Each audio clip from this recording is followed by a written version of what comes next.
when you can go back to old videos, especially when they're months away from one another, like 2.5 months ago when you come out here on the show and you say, hey guys, I just don't know with the hiring of Kellen Moore that they're ever going to go in a situation where Derek Carr is their lead man. Well, Derek Carr magically has to have surgery now. He's more than likely going to be out. The status of Derek Carr is uncertain. And when you come out here and you say, hey, man, there is a lot of buzz in this agent world right now that Ole Miss starting quarterback, who's now in the draft, Jackson Dart, won't fall past 9. Now, there's a couple of things that I will warn you about the draft. We talk about this every single year. There are a lot of agents that give reporters things that aren't true. I don't know specifically if this Jackson Dart thing is one of those situations. The Saints need a quarterback. Now, I don't know if I would go with Jackson Dart with the number 9 overall pick. I don't know if I do that. Do I think that Dart has a lot of really good traits? I do. I've seen him in situations where that he was probably the only reason that Ole Miss won 10 games 2 years ago, and they won 10 games again this year. There were also some very bad situations that Jackson Dart was put in. Not as if that his offense, and especially his offensive line, gave him a lot of help against games like Alabama, LSU, etc. But at least you Louisiana people, of all people should know that Jackson Dart, for what it's worth, had some very big moments against you. So if you've watched the games, you know that, and you've seen some of that talent that he possesses. I don't know if the Saints are going to select him. There are a couple things. Number one, Mickey Loomis is showing his hand in a lot of different ways based off of the reactions and things that he's doing at the podium. Going out to national media outlets like Ian Rappaport and saying that the status of Derek Carr does not change our draft philosophy. The hell it doesn't. The hell it doesn't. Why? Like, nobody believes your crazy ass. Nobody. Now, I'm going to give you an opinion and what we heard months ago about Jackson Dart. We had John Hendricks on the show, and you can go find that video of me asking him, like, hey, man, there's a lot of people out here saying that Jackson Dart and the Saints, there's a lot of things going out there with him. Here's my opinion. If you're in love with Jackson Dart, take him. But I don't know if he is a number 9 overall pick. I would pray to God they would be there at 40. I don't know that if he will be, but I would take him at 40 instead of number 9. If you love him, take him, because you do need a quarterback that you can mold. There are a lot of similarities, in my humble opinion, from Jackson Dart. From the mobility standpoint, he's not as physical of a runner as Jalen Hurts, but a guy that Kellen Moore literally just won a Super Bowl with. A guy that struggled with accuracy earlier in his career, some footwork issues, and listen, he progressed and he got better under Lane Kiffin, and that is undeniable. Let's see what the Saints do here with the number 9 overall pick. But it would appear, per some of these reports, that Dart might not make it past number 9. And if that is the case, good on him. Good on him. Spencer Rattler is not better than Jackson Dart. He's not. He is not. Every time that somebody says that, they expose themselves in not watching college football. The bottom line remains, in all the lies that Mickey Loomis has told, guys, you don't have a quarterback. You can say that you have Spencer Rattler, but guys, you didn't even entertain free agency. They didn't even entertain it. There's no way that you can convince me that they did not know that these things were going on with Derek Carr. He missed their end of the season. There's no way that you didn't know. And if you didn't know, then somebody needs to be fired because you have to know the overall status of your quarterback. It's not an opinion. It's not like, guys, we're not throwing opinions out with that one. If you don't know the health status of your starting quarterback in the NFL and where you're at, then that is legitimately malpractice when it comes to what you need to do for your job. Now, do I think that Jackson Dart is a franchise quarterback? Man, I think it's a very big risk if you do go there. And I do wonder, there's a part of me in my mind, right? Like there's a part of me in my mind that says, I feel like the Saints are out here saying some things and trying to get teams to do some stuff to move up and maybe come get him.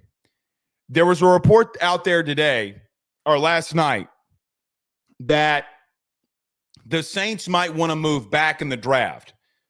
I don't know if I necessarily hate the Saints wanting to move back. You got a massive rebuild that that has to go on here. A big rebuild. There's a lot of things offensively that you got to do. But is moving back in this draft going to benefit you for rebuilding for the future? I don't think that it does. I think if there are certain players there at number 9 that you need to take them. You have talked about building from the inside out. Kellen Moore has said multiple times throughout this process that they want to build from the inside out. I would expect that there will be some really big offensive linemen that still might be there at 9. And our good buddy Will Campbell, big LSU fans will know. I don't know if Will Campbell gets out of the top 5, if I'm being honest. I don't know if he gets past New England at number 4. But God forbid one of those offensive linemen are there. I wouldn't hate that. And it's not a sexy pick. I see a lot of you wanting McMillan from Arizona. Guys, there's no way that you go receiver at number 9. He's not Jamar Chase. He's not Justin Jefferson. He's not one of those guys to me. You got a massive rebuild that you have to put on here. And you do have to win the lines of scrimmage. But the biggest overall thing, too, is that you need a quarterback. This draft class for quarterbacks is down. Guys, we're justifying Shedeur Sanders going at 21. We're justifying Jalen Milroe being at the draft and going potentially late in the first round. There's nothing that Jalen Milroe has done that would dictate to you that he should be a number 1 overall draft pick. None. Nothing. Zero. Nada. Blake, he ran a 4.3 40 at his pro day. Guys, and he is a developmental piece at best. At best. You know, a lot of you were warned when I came out here and freaked out and flashed out about Anthony Richardson.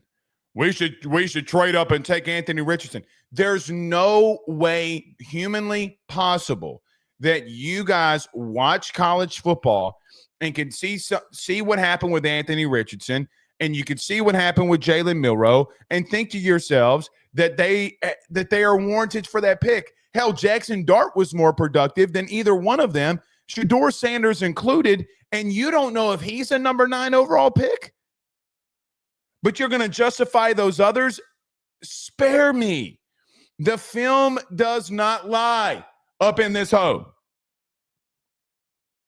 You got to rebuild and you got to take great players. You got to stop with this bullshit of a draft that you think that you're doing, because it's not going to work out for you. All right. We'll talk about that. Look who's in the building. Chris Phillips, SEC Unfiltered. The reason that we're going at 10 tonight is our buddies Colin, Kevin, and all them that will be at Pyrans tonight. All I'm saying, there's a reason your boy's going live at 10 a.m. Central Standard Time. But it is because our good friend Chris Phillips over at SEC Unfiltered says Will's spinning to Baton Rouge. Let's go. Well, it's not just Chris. I mean, we wouldn't be going live to the draft. Did you know that this is the first time in 5 years we will not be live during the draft? Y'all remember that 4 hour and 45-minute show that we did for the NFL draft? I was exhausted. I am not doing that again. Chris says, get your mind right, Blake. The SEC U Tour is finally back in the Bayou. Randy Jones says, yeah, you're right. Yeah, it's going to be good. I do feel like that this weekend has speaking of Jackson Dart, I do feel like that this has a lot of an Ole Miss feel to me from past year for football. So we will get to that. I hope Chris is listening on his drive. Our good friend Chris Phillips over at SCU. You can catch me and Chris every Tuesday talking about how Cajun women will gut your ass. Listen, all of you in here will know, me and Chris go to a very wide audience. It's not just a Louisiana-specific audience. When me and Chris go live or do our video together, most of you in the Bayou know this. Cheat on a Cajun woman. See what's going to happen. She's going to cut your balls off. She will get out a machete or a fillet knife is mainly what most women around here in the Bayou know how to mess with. They will cut your balls off. You will have no more testosterone. Your balls will be chopped off. Don't go over to your point, episode 3, I think it was, on SECU. Don't get your balls chopped off. All right. So let's get to this. So we'll do an LSU Tennessee deep dive. We'll definitely go all in on this weekend series that starts tomorrow. We'll talk about what I see specifically from Tennessee at the plate, on the mound, and what is by far Tennessee's biggest weakness, that being in the field. Defensively, put the ball in play. Put pressure on them, make them make plays. And if they do, great. And if they don't, well, who gives a shit? I give a shit. But if they don't make the play, then I think you're going to win the series. LSU names their 1, 2, 3, 4, 5, 6, 7, 8, 9, 10. They named their 10 leaders. We'll talk about that. We might get a little bit of football. We might get a little bit of draft. But you know what it is. It's Thursday. At the end of the show, we'll get to a lot of your questions indeed. Jamie says, good morning. And no, we will not be going tonight, Jamie. That was his other comment here. No, we will not be going live tonight. All right. Let's get moving here. We got a lot of baseball to discuss, a lot of football to discuss here. But tonight is the draft. If the Saints do go with Jackson Dart, I don't necessarily hate it. Just I don't know if I go with him at number 9. Who's on the board? Who's on the board right there at number 9 when the Saints select? Do you take the best available or do you take a quarterback? I just don't know if Jackson Dart is a big enough franchise of a quarterback that I would miss on a Brandon Graham, an Ashton Genty. I don't know, because those dudes could be generational. Tyler Warren, I don't know that. But what I do know is that if you take him, that tells you everything that you need to know about Derek Carr, and you need to rip the Band-Aid off and cut his crazy ass. How are you going to be doing tours out in Paris? What do you think? You're in a Conway and Jay-Z music video and you're out in Paris? Some of you will know what I'm saying. I can't name the song, but you know exactly what I'm saying. You cannot. This dude's a flat-out bum. He's a bum. He's a bum. So you got to move on from it, so I completely understand it. All right. Let's get moving here. Everybody do us a favor by hitting the like and share to all those groups if you're on Facebook and to all those social media pages. You're watching us, listening to us on YouTube. Like, subscribe, notification bell wherever you listen to podcasts. Rate, review, and subscribe. Let's talk about our good friends over at Service Hawk Digital Media, where they have the right leads, smart systems, real growth. Guys, you need to get a marketing system that works for you today. If you own a business, run a business, Service Hawk Digital Marketing is the place to be. If you're an HVAC, electrical, or generator pros, guys, they specialize at making sure that the first Google image that you see, when somebody's AC breaks down, if someone needs an electrician, when someone is looking for a generator, that you will be generated up top. Service Hawk Digital Marketing, Service Hawk Digital Media. Go over there today at servicehawk.io. That's servicehawk.io. when you fill out everything that you fill out at the bottom, put in there that Blake Ruffino sent you on by. Guys, I'm telling you, I have been in this media game a long time. For a business owner or someone that's running a business, you need those leads, you need those referrals. Service Talk Digital Marketing is the place to go. And our good friends over at Kettle.shop. Will Campbell will be drafted in the first round tonight.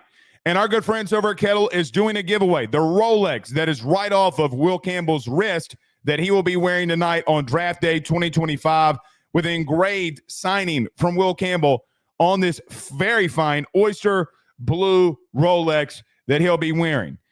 Get over to kettle.shop/AYS. That's kettle.shop/AYS. And a $10 entry will give you a chance to win this watch right off of Will Campbell's wrist. It's not the only thing that they're giving away. Signed helmets, mini helmets from Will Campbell. Signed football from Will Campbell. There's a lot of other players that Kettle have partnered with. Maybe Tyler Warren goes to the Saints tonight and you want to get in that injury. Everything goes through May the 2nd at 11:59 p.m. Eastern Standard Time. Go in there. As many entries that you want, $10 per entry for your chance to win these watches, these signed helmets, or that signed football from Will Campbell. That's kettle.shop/AYS. All right, let me get to a quick break. When we come back, we break down Tennessee and LSU next. Stay with us. BetOnline is the fastest and easiest way for you to wager on all of your favorite sports, contests, events, with the first-to-market odds and lines. Find reviews for all the news for each league, including Major League Baseball, NFL, NBA, NHL, combat sports, college sports, esports, and even golf. BetOnline continues to be the top online resource for all of your sports information for live in-game betting, props, and futures. Head on over to BetOnline today and use your mobile device to join and make your first sports bet. Use our promo code BELIEVE50, that's BELIEVE50, BLEAV 50, to receive your 50% off welcome bonus on your first deposit. That's betonline.ag, betonline.ag. Guys, let me tell you about our good friends over at Grand Slam Heating and Air, where your comfort is their top priority. At Grand Slam Heating and Air, they promise to provide customers with high-quality HVAC service at an affordable price while ensuring the homeowner peace of mind. From their office to your home, they guarantee the best hassle-free experience around. Efficiency and comfort is their game.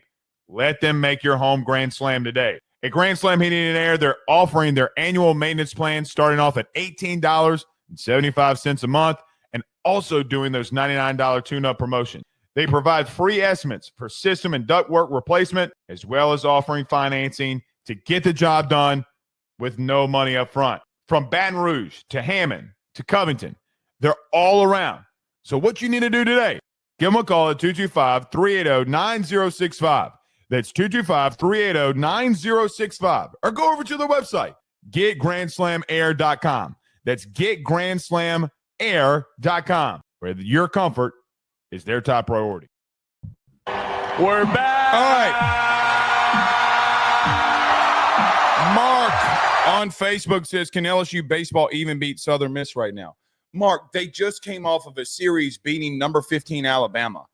Guys, listen, last night I completely flashed out when the comparisons of Jay Johnson and Ed Orgeron happened. And I will flash out on your happy asses again if I got to. What in this Rudy Poo hell are we talking about? Can they either be – Southern Miss is going to be a postseason baseball team. You're just coming off of a series win against Alabama, and y'all would have thought, y'all legitimately would have thought that you suck.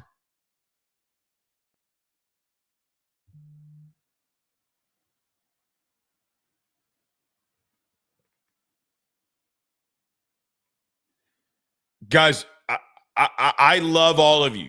You give us the ability to do this. But I got to be honest with you. Some of the justification that y'all are trying to put out there is absolutely ridiculous to me. It's absolutely ridiculous. They just beat Bama in a 3-game series.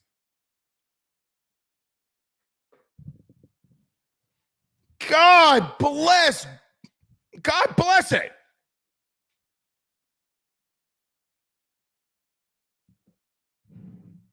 The energy that y'all have, let me say, I'm going to say this. Let's rip this Band-Aid right off here. The energy that y'all have for LSU football, LSU baseball right now, y'all should have for LSU football. The concerns and worries that you have, let's rip that Band-Aid right off. That's the concerns that you should have. Good bless.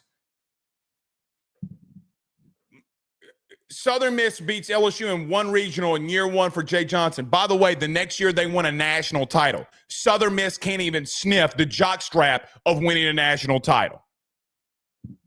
Let's be real. Don't come up in here with that bullshit now. Y'all gonna come out here and compare Jay Johnson to Ed Orgeron. Man, y'all got it. Y'all better. I will happily open. You know what? Do it again. I'll happily openly roast your ass. Southern Miss might not even win their own conference. The hell are we talking about? LSU's third in the SEC. Good googly moogly. All right. Let's get to a series that they could lose. That is actually in Tennessee, but I don't think LSU's losing. I just got to be real. Let's get in the handy dandy zen here before we get rolling. So, LSU takes on the University of Tennessee this weekend. Last night, I gave you a couple of big key points that I had in reference to what LSU's got to do to win in this series. We're going to expound on that this morning.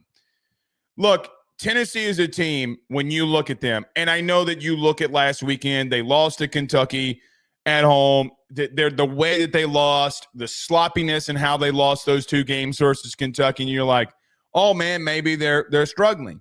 And Tennessee, a lot like you, for what it's worth in this time of year, they've hit their speed bumps. There's no doubt about it.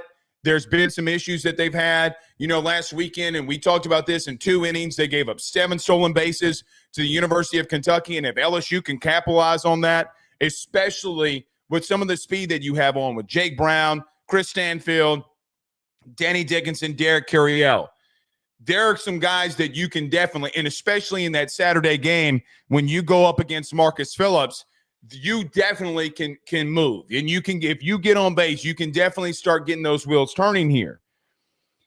Let's start, though, with what makes Tennessee so dangerous. Guys, it's Tennessee, and you know what it is that makes them so dangerous. 5 of the 9 starters that they have and that you will see this weekend have double-digit home runs. 2 more of those starters, so 7 of the 9 are either at already having double-digit home runs, or they're right on the cusp. Hunter Inslee or Levi Clark, the really electric young player, they're both at 8. Guys, they hit the ball a ton. Now, there have been some moments and times where they have struggled at the plate, and people have noted that. And I would agree with them that there have been situations this season that Tennessee, for 1,000% certainty, has had their struggles. They had some struggles at the plate this weekend versus Kentucky. McCray on Saturday absolutely shoved against them. That is not the whole story, though. If you're just going to take one series for Tennessee, that's not the whole story on them. They're definitely going to want to come here in Baton Rouge in this hostile environment and take it to you, because they have 2 of the best hitters in the SEC. And I feel like, for what it's worth, in every single weekend that we do these breakdowns, I feel as if that I'm saying every single weekend that you're facing off against 2 of the best hitters in the conference. Guys, Andrew Fisher, the transfer of Andrew Fisher to Tennessee is by far one of the best power hitters, if not in the discussion of being the best power hitter in the SEC.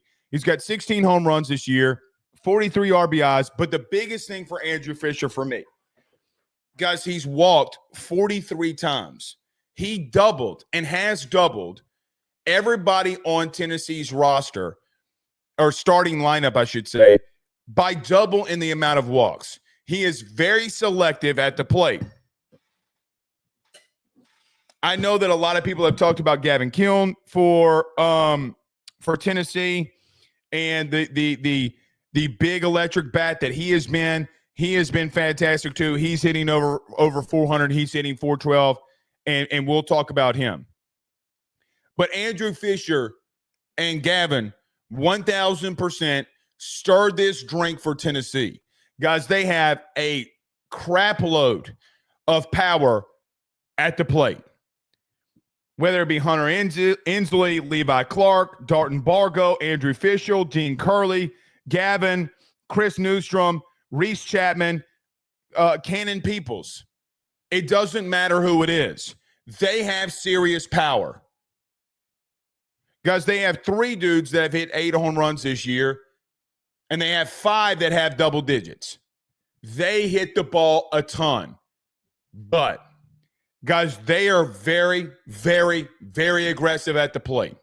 When you look at Tennessee, outside of Andrew Fisher, they will go up there swinging no matter what. They will be aggressive. And to some of that, this weekend versus Kentucky, a couple of weekends ago against Texas A&M, it backfired on them. They were swinging at pitches that were outside the zone. They were expanding the strike zone. And I understand that A&M absolutely whipped that ass because they just destroyed their pitching. And I get that. But a lot of times this past weekend, a lot of times even against Ole Miss, and even some of those situations in the entire series versus Texas A&M, they definitely expanded the strike zone, which got them in a lot of trouble.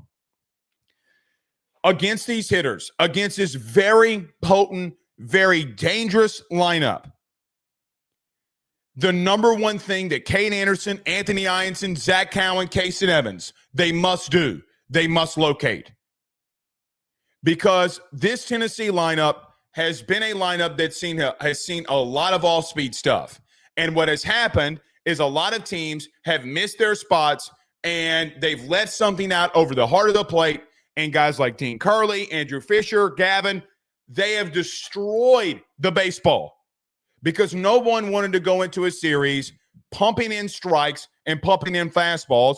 But then on Saturday, you see a guy in Gavin McCray, hey, man, I'm going to throw 94 miles an hour low and outside on the black, and there's not shit that you're going to do about it. And he 100% carved them up. Guys, his fastball and his two-seam and his cutter were the number one thing that is noticeable in the game this past Saturday. Location, location, location. The two things that you love about location, real estate and pitching. Guys, you start leaving stuff over the heart of the plate. You will not win this weekend. It will not happen. Tennessee will absolutely abuse you. I don't care that Lindsey Nelson Stadium is a smaller ballpark. I don't care. Guys, they're hitting the shit out of the baseball, not just there. The 16 home runs for Andrew Fisher would have gone out at Lindsey Nelson Stadium. It would have gone out in the box. It does not matter where they're playing. They have a shitload of power. What has gotten LSU in trouble on the mound this year has been leaving stuff over the heart of the plate and you getting rocked. It happened to Cade Anderson literally last weekend. Now, we did an interview with John Eads last night, and John talked about that Cade Anderson hasn't been as sharp as the Oklahoma game. And I don't mean this to John, and he knows this. But to John, I would have said, well, nobody would have been in a complete game with 130-plus pitches and 9 innings. Nobody would have been. The issues that Tennessee has struggled with at the plate is when you start expanding that strike zone and you make competitive pitches. Maybe a fastball is an inch or two off of the plate. Tennessee is going up there looking to swing a lot. They do not want to walk. Guys, I look at them, okay, Inslee has 19 walks. Oh, Blake, that's a lot of walks. No, it's not. It's not. Go look at you and you as a team, and statistically what you've done and what other teams have done, what Texas has done in the conference. Guys, they are the most. They take the personality of their head coach at the plate. Every pitch is competitive, and we're going to swing for the bleachers. And they got the dudes that can do it. What gets them in trouble like what always has gotten Tennessee in trouble, is when they start expanding that strike zone and they start swinging at pitches that's an inch or two off of the plate. And instead of taking one the opposite way, they're trying to pull a pitch that's not a strike. And they roll over to second base. It happened to Andrew Fisher like 4 times this weekend. He's a big part of that too. Happened to Gavin. Happened to everybody this weekend. But guys, I will tell you, in this lineup, there is not a break. From 1 through 9, maybe you will get one. Maybe when Ariel Antigua comes up, maybe you have, if he's in a situation where he's at the plate, you will get a break. There is not a break in this lineup. There isn't a break in your lineup either. You know, your 9-hole hitter has been destroying the baseball. And I know that there's a lot of people that are out there that are worried about you at the plate. And we will get to that in just a moment. But guys, they should terrify you. Tennessee should terrify you in the things that they do at the plate.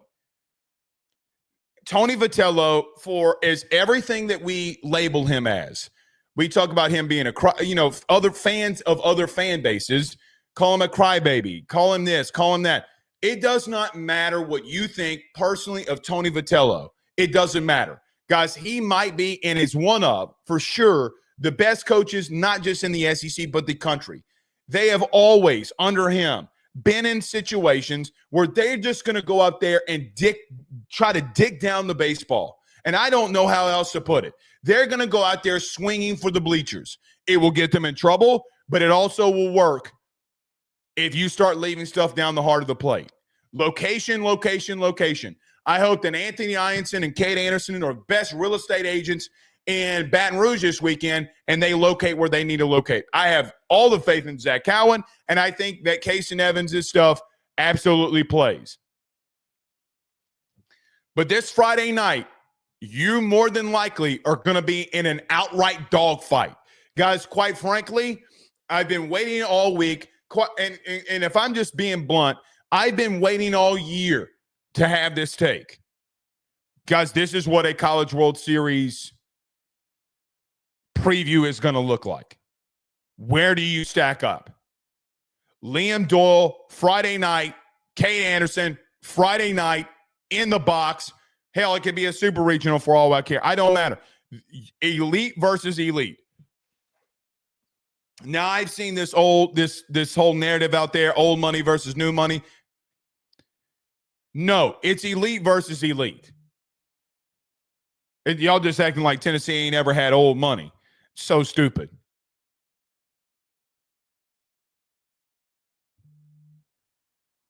You go out there and start leaving stuff over the heart of the plate on Friday, you will not win. You will not win. Because Liam Doyle, unless he for once has a very off night, and he's had one this year, one, he is one of the best pitchers in the country. So, a couple of things here. You have to allow Tennessee. So, number one, you have to be very accurate in where you're at.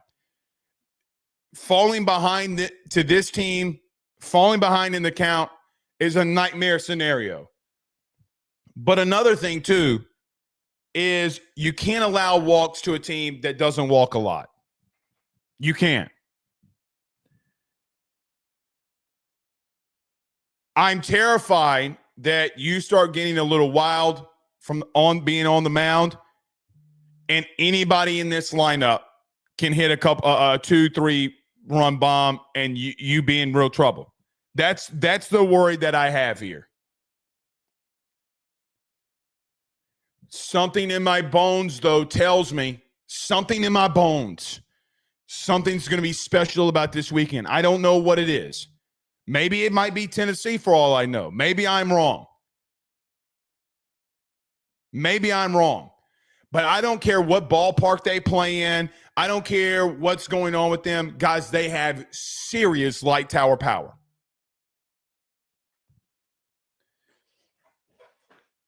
The opposite, and we talked about this last night, the opposite for you at the plate has got to be different. The difference for you The opposite side of that coin is you're going to have to be patient. You're going to have to be patient. You can run on them. You 1,000% can run on this team. I do feel I'm not saying that you don't have power, but I don't know if you cannot be and are a more complete team than them. I don't know that. I think that you could be.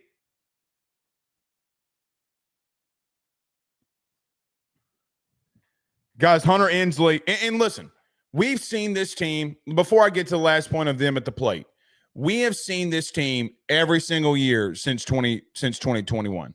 Every year. Under Tony Vitello. Whether it was the last year of Paul Mainieri, whether it be with Jay Johnson, regardless of what it is, we have seen this team a lot.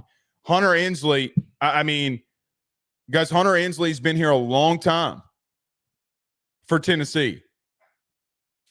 We know them better than probably more than any other team. Don't leave shit out over the plate from them. Gavin has 11 home runs. Dean Curley, who we've seen a lot, has 11 home runs. Fisher has 16.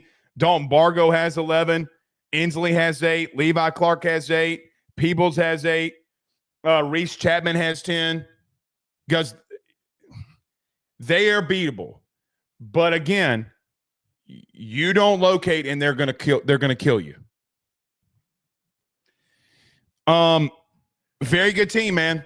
It's a reason that they're tied with you for third in the SEC right now, which people don't remember or realize that Tennessee is tied with you for third in the SEC standings right now, but they are.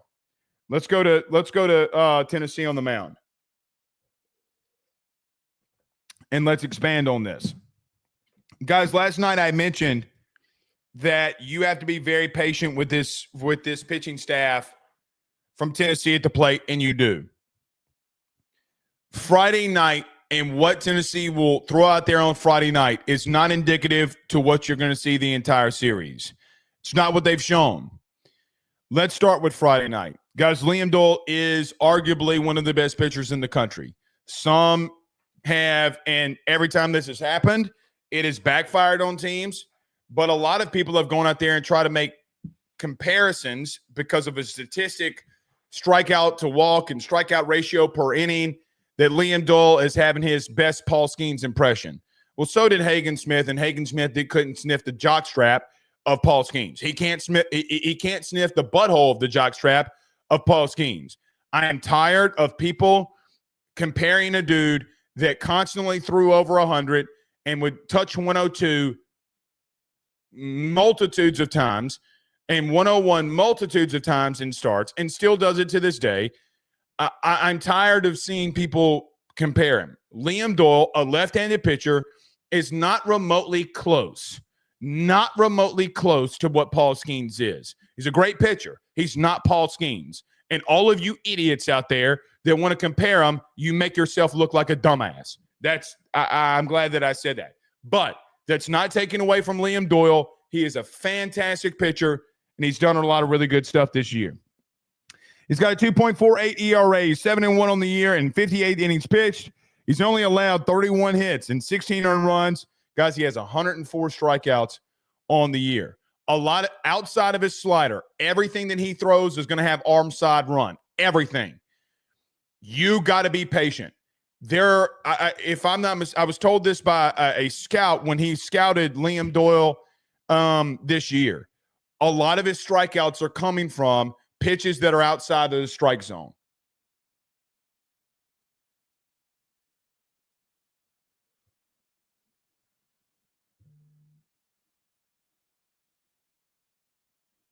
Think about that for a minute. I don't know if that does not benefit, and it's not a benefit in LSU's camp. LSU will go up there and they will be patient. They have shown all year that they will be patient. They have been very good under Jay in their entire career at making you throw and making you locate, especially early in the game. You have to battle at every single at bat. You got to run this pitch count up for Liam Doyle and get him out of there. Because it's a lot like what happened with Pico Khan. Okay, who's you've seen this level of stuff. This is what I'd say. You've seen this level of stuff already. You have. Now, Liam Doyle is a very spirited, high-strung human being. He's going to be hopping off the mound. He's going to be talking shit. He's going to be in your face all night long. But what have teams done that have given him some issues?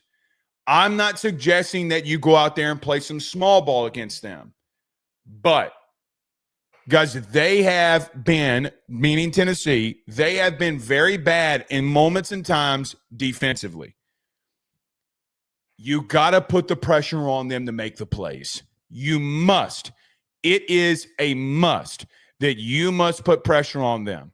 I'm not asking you to go out there and score 7 runs against arguably one of the best pitchers in a country.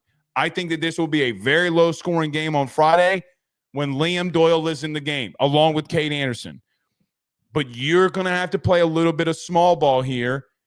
And I think that Jay has shown that he will try to generate that. I know a lot of you don't like that. You don't like some of the scenarios that have happened when you've played a little bit of small ball. But Tennessee has got to come into the box and show defensively that they're able to make the plays. Guys, of their starters, they have 36 errors. 20 plus of them have come in the infield.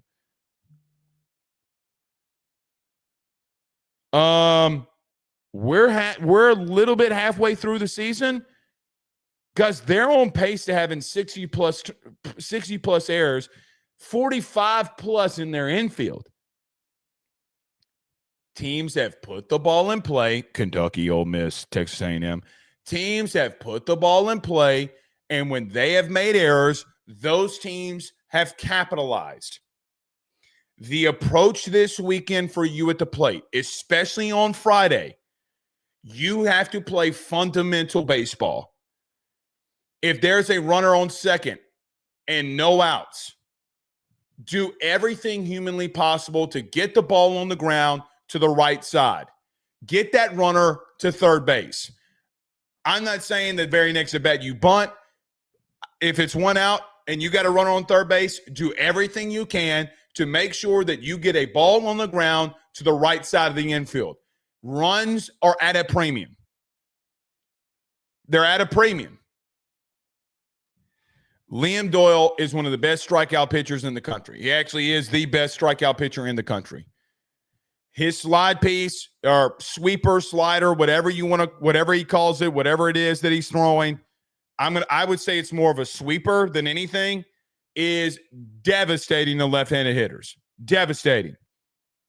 To right-handed hitters, they're getting jammed on it, and they can't really see it because he hides the ball well. You got to make him throw it for a strike. You got to make Liam Doyle throw it for a strike. Because if you show on Friday night that you are not going to take, that you are going to take a lot of things that he does and a lot of pitches that he throws, what has happened to him and some of the times that we've seen is that he has the perplexity to leave the ball over the plate when he's not getting generated the calls that he wants or the swings that he needs.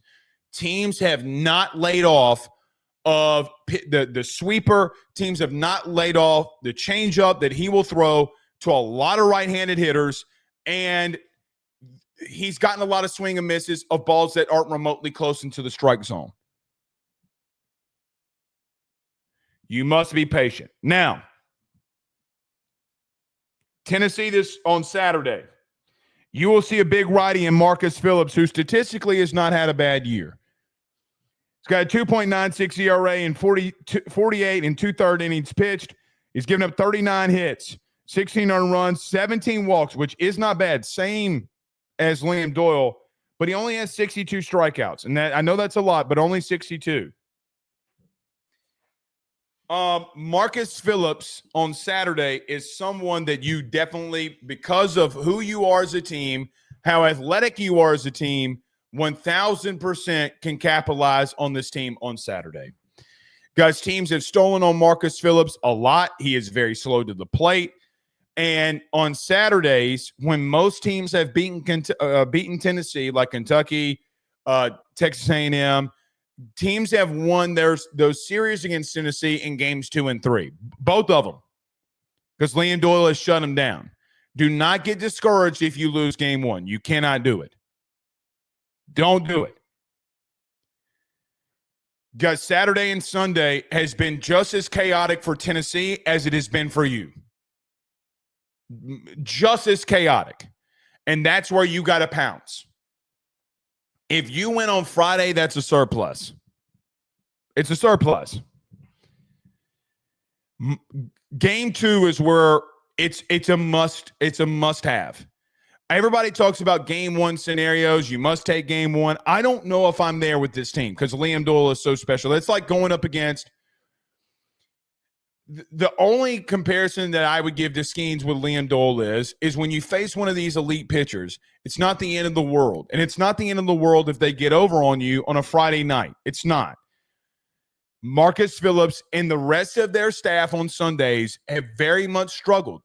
They've won some games on Sundays, but guys, they were in a dogfight with South Carolina on a Sunday. They were in a dogfight with Ole Miss on a Sunday. They've been in dogfights every single Sunday that they've been out of there. By the way, they've been the same on Saturday too. The errors have plagued them when they haven't had a guy on the mound that can strike out a lot of dudes. When you're putting the ball in play on them, they've humbled and fumbled that bag defensively, and it's bit them in the ass. It's why they've been losing some of these. Guys, I feel like Saturday, for what it's worth, you have an advantage here, and I feel like Sunday's a free-for-all for both teams. I really do. So to wrap this all up and put it in a very nice bow here, I will say this. I still, in my bones, I feel like you're taking both of them. I would love for you to take a game against Liam Doyle. But if you're LSU, there has been so much outside noise, so much negativity surrounding you and this team, even with you coming off of a weekend series win versus Alabama, guys, you got to find a way to take the series. All of the pressure is on you. Now, Bear Jones will not be at third base. Michael Braswell will be at third base on Friday night. Sources. Bam, bam, bam, bam, bam, bam, bam, bam. I think you could take it. I feel it. I feel it in my bones that you're going to take it. Lastly, there are some arms out of the pen. Look, they have been really good. Out of the pen, and Austin Breedlove, Dylan Loy, Brandon Artisan, and Nate Snead have all been very good out of the pen. When they come out of the pen, guys, they have not necessarily been like massive in the strikeout department. They average a little bit around 1 an inning, which is still pretty impressive. They have 2 arms in Dylan Loy and Andrew Breedlove that are disgusting. It is very imperative that you get off first and strike first. You let Breedlove, you let Loy get into the game, and you're down a run or two, you're in trouble. You're in very big trouble. So, listen, you're at an impasse if you're LSU baseball. For the perception of who you are, the reality of what everybody thinks about you, you must win this series. Get that monkey off of your back of like, look, man, we just beat Alabama. We swept Oklahoma. We swept Mississippi State. We swept Missouri. and we go on the road against two really tough opponents. We lose 2 of 3. You do get swept against Auburn, and everybody wants to act like the world's falling. You go out there and answer that question this weekend at home, you could tell people to lick your asshole for all you care. And I know that that's graphic, but it's the truth. Some of you need to go touch some grass. But LSU has got to prove something here. I can only defend them so much, and the defense of me is saying, like, look, they got to prove it to me too. They got to prove it to me too. There have been some situations where they have not come through. But guys, you can only leave so many runners on base before somebody gets that big hit. I will finish this here. A year ago today, Josh Pearson would have a 2 RBI double in the left center field and a left field down the line. You would go on a run. You would go on a run in the SEC tournament. You're a run away from beating the national champion from winning the SEC tournament. And we forget about that with Jay, by the way. Everybody looks at Jay Johnson, by the way, and says, oh, well, Blake, LSU was 13-7 in the conference. You no good Rudy Poo. No, they weren't. They were that in the regular season. Guys, they won 4 games in the tournament. 4 games in the tournament. Jay went sub 500 against SEC teams a year ago. There is a monkey on the back of Jay Johnson and this LSU team. And quite frankly, here's the truth. What are you going to do to get it off? As crazy as this sounds, because of the perception of what this place is and what baseball has always meant to this place, you're the pit bull that's in the corner. And pit bulls in the corner are dangerous. You got to go take it to their ass. F them national champions. F them. You go out there and you play fundamental baseball. You're locked in. You win on Friday night. Don't go out. You got to be focused and ready to dick somebody down. Because no one's going to be in your corner defending you anymore. You're coming off a loss where you got run ruled. Now, I have all the faith in the world in this team. I have all the faith in the world of Jay Johnson. I do. My faith in him is not even shook at the current moment. Regardless if you lose this weekend, it's not going to be shook. But you got to go prove to the world. You got to go prove to the world that you're fucking LSU. Everybody, all the players, all the coaches have been talking about, the pride of LSU. Go show everybody who you are. Because quite frankly, I'm about tired of hearing it. And I know that you are as well.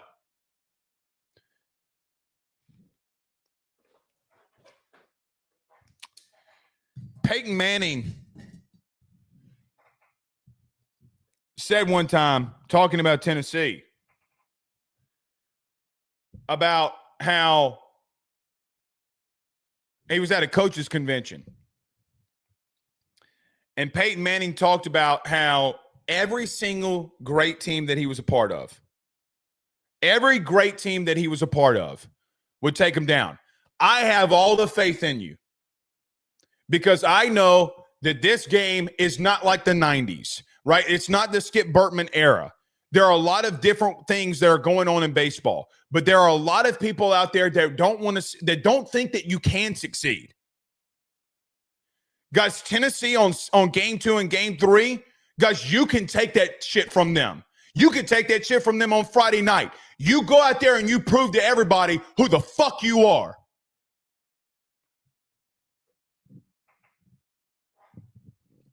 This is it. This is it. This is it. You bend them over and you smack that ass and you don't let up. You're at an impasse. Go take it to him. I feel it in my Cajun bones, man. I feel it. I feel it. We ain't losing. We ain't losing. I feel it. What you going to do about it? All right. Chris Phillips says huge series for top 8 national seed implications. Without a doubt. Without a doubt. I got to tell you, man, even for me, I feel like listen, man, I feel like I have a really good pulse and gauge on a lot of you guys. Okay. I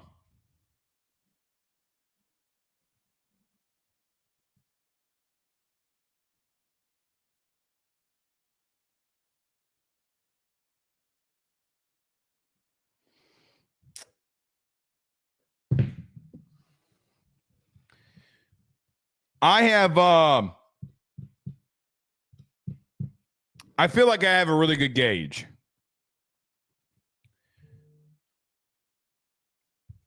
Guys, you got to be, I know that this is coach speak.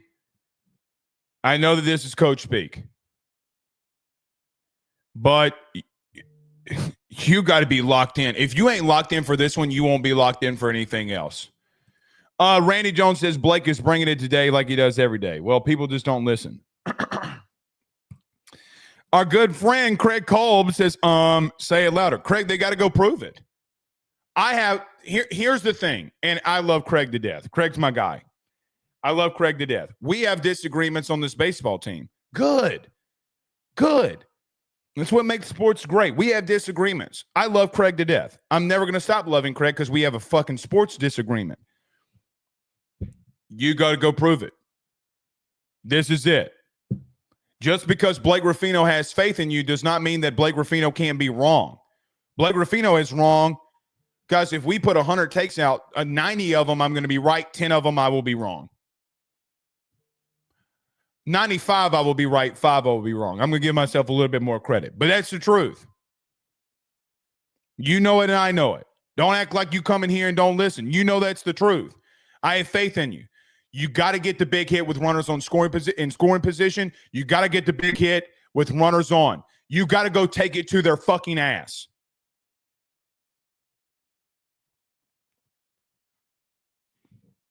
And we'll see.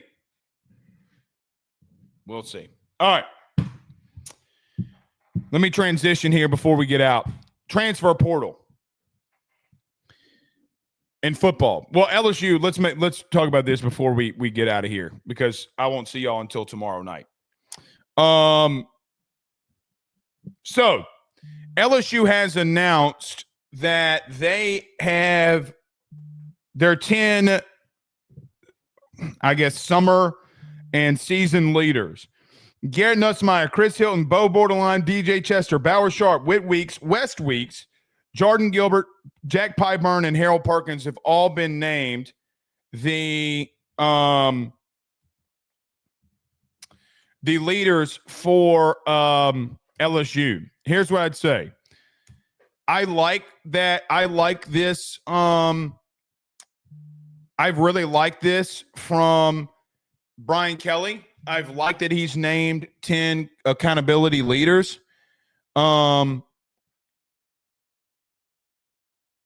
Here's what I'm going to say. Jack Pyburn and Bauer Sharp coming in and instantly being a leader should tell you something. It should tell you something. I've been telling y'all this for months on end. 2.5 months for sure. Nobody in that locker room, no one in that locker room has been more of a vocal leader and and I'm not going to say leader by example, but in the comparison of a vocal leader while doing it by example, no one has been bigger than Jack Pyburn. No one. Jack Pyburn's emergence at LSU has raised the level of play this spring for Patrick Payton because Pat Payton, man, I mean, listen now. If he's doing what he's doing in spring from a motor standpoint, you get that this fall, you'll be definitely fine there. But it's raised Gabe Rutherford's play so much that this is why you put Gabriel. This is why you put Jack Pyburn there, right?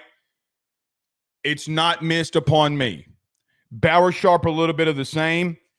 I am surprised that DJ Chester is there.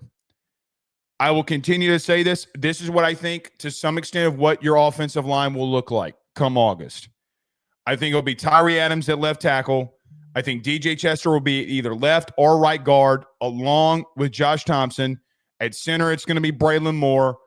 And then we talked about right guard, whichever one, it doesn't matter. And Weston Davis at right tackle.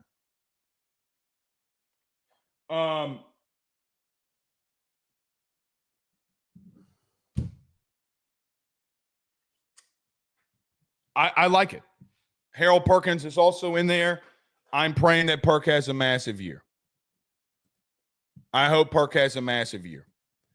So we'll see. Craig says it's because we care, my guy. Without a doubt. Without a doubt.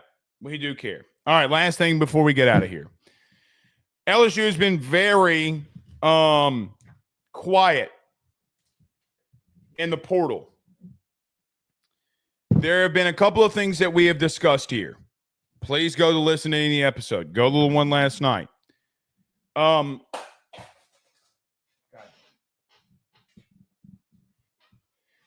We talked about during the spring that there was no bigger position that I thought that LSU was going after more than defensive tackle.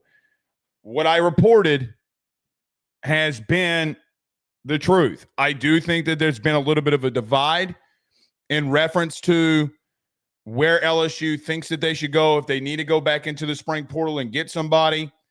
But defensive tackle and potentially safety has definitely been a conversation piece that I know for a fact of on-field staff that has happened, along with high-level personnel on off-field staff. In that, I think in the debates of this, that defensive tackle and the depth of defensive tackle is going to win out the day. I don't think LSU, for what it's worth, for guys like Murad Watson, as we discussed last night and on Monday, is something that LSU, from a price tag standpoint, wanted to go after. It has not and will not stop potentially them going in here. South Florida defensive lineman Bernard Gooden, who was also at Wake Forest last year for the South Florida Bulls, had 10 tackles for a loss, 1.5 sacks, along with 35 combined tackles. He is someone that is currently in the transfer portal. And I would not be surprised if LSU does not go after the 6'1", 285-pound defensive tackle. Now, there are some games that I thought that he really shined in. He was a fourth-team all AAC per Phil Steele this year. In 2024, he was an honorable mention all AAC by the coaches. In this year, he saw action in all 13 games. He did make 11 starts. I don't necessarily know that statistically that you can make the justification in reference to him. In 2021, he redshirted. He was a redshirted freshman in 22, redshirted sophomore in 23, and a redshirted junior in 24. I would not be surprised. I would not be surprised if LSU got in the mix there. Now, in some of these games, okay, I'm going to just throw out a couple. In some of these games that he played this past year, I think that there were some ones that he stood out in. Against Miami, he had a pair of tackles and a solo tackle, 1 tackle for loss, but they got blown out in that one. Against Tulane, he had a pair of 4 total tackles there. I do think that this is more of a depth piece, an experience depth piece. For a senior that's 6'1", 285 pounds, I don't know if him coming in, I don't know if he's a starter for you at the current moment. But I do think that you're going to go there based off of the price tag. All right.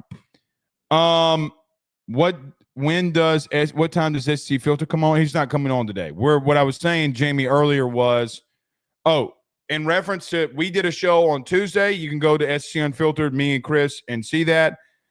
He's coming into Baton Rouge tonight. We will be joining with him. We'll be going out to eat, probably watching the draft together. But no, he's not coming on. Chris is not coming on the show today. So, all right. We're out of here. Thank y'all for joining us early in the morning. It's going to be a great weekend. I can feel it. At least I hope it's going to be a great weekend. See y'all tomorrow, man. Y'all have a good night or have a good day. See, I'm thinking it's night still. We're live at 7 p.m. Central Standard Time. Y'all have a good day. Peace. Oh, if you're in Baton Rouge tonight, your boy might be around town. So keep an eye out. See y'all then. Peace.